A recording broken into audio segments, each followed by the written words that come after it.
Hello, all you Global Flow junkies. This is Patrick Brady, and it is February 15th, one day after Valentine's Day. I hope you had a great Valentine's Day, whether you're married, in a relationship, single, lots of different ways to celebrate that day. So, we look at Global Flows, we look at the global flows of money and people, populations, and goods and supply chain. Got a few interesting articles.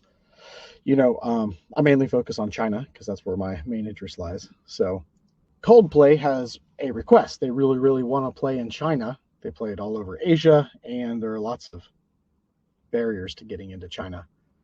I remember when I first started teaching in Laiyang, in Shandong province, it was really funny because in the English department, they had like an English singing competition, and all of the people, all of the students were singing the exact same songs.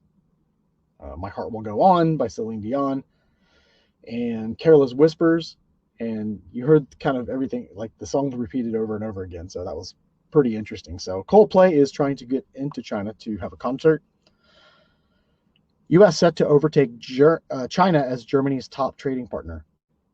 This is pretty wild. I had no idea. Maybe you did. Maybe you saw this in the news, but the U.S. is on track to surpass China as Germany's most important trade partner by 2025.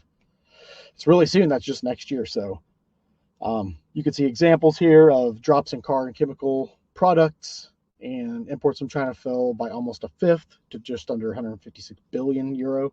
So interesting, very interesting, as the world continues to have tendencies and flows, and it would appear that the trade levels of us between Asia and Europe are changing, increasing in Europe, decreasing in China and Asia.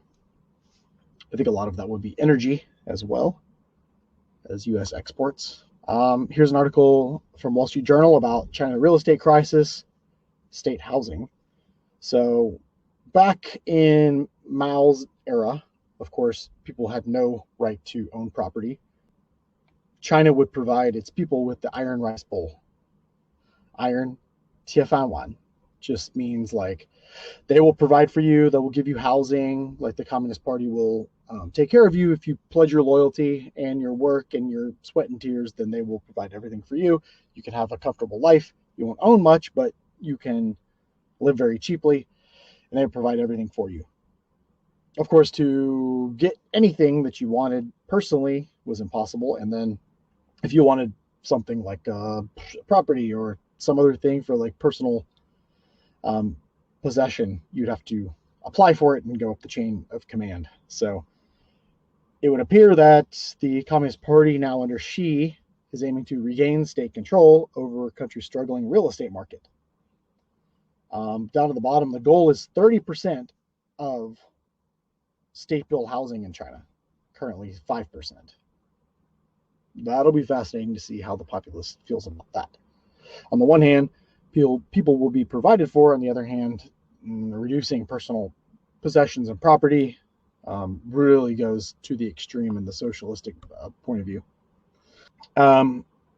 Next article is about the disinflation in China, or deflation in China. China's experienced deflation. Prices are falling, but what happens is the consumer, in anticipation of goods being cheaper down the road, and trust me, Chinese people generally are very disciplined and they track prices very tightly, especially in today's waffling economy. China's sovereign wealth fund has brought shares in Chinese listed companies. Watch that. Deflation, although kind of good for the consumer in the short term, is not good for the country in the long term.